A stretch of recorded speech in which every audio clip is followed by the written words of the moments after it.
Okay, good. Okay, our new sled pull cycle and grip cycle is upon us.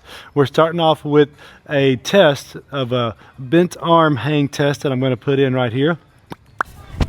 So this is going to be our hang test before our cycle, and we're going to work on this every week. So when we do this, you have to stay between your chin and the top of your head, and we're just going to do one time hold as long as possible. So when he starts to go down, you can start going down now. Start going down, want to get to past his head, and then he's done. And that we'll have a judge actually do what I did right there and be up here up top so we can see.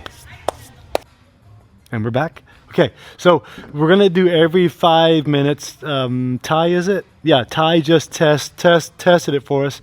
He said the gorilla rows got a little bit heavy. I want you to use your weight you would actually use for the race, but maybe you'll go a little lighter for the gorilla rows if you sometimes get a little lower back pain. The farmer's carry down and back, gorilla row, farmer's carry, and then we're actually going to run a 200 meter. That's the main thing I want you to think about, is actually running, coming back in here tired, and then trying to do your pull. Anything else I forgot?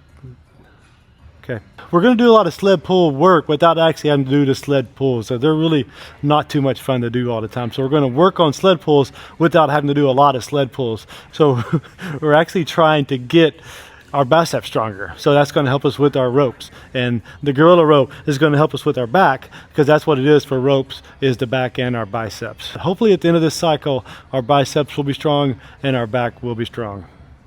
And we have a few different options. Depends on if you're actually going to be a HYROX competitor or you just like to do HYROX to get a good workout.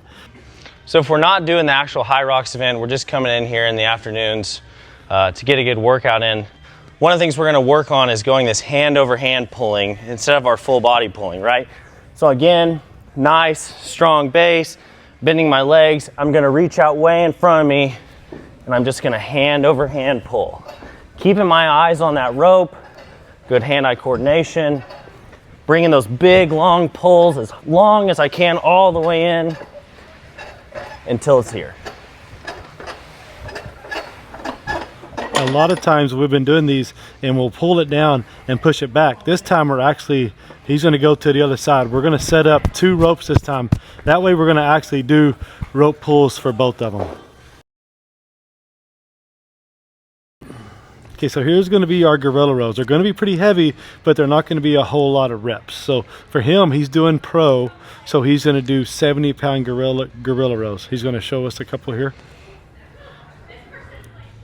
That's it right there. So on my gorilla rows, I'm going to make sure I'm going to set up wider than shoulder width, bend my knees, get a nice sturdy base. I'm going to hinge my back. I'm not going to bend my back. I'm going to hinge, kind of like I'm doing a good morning.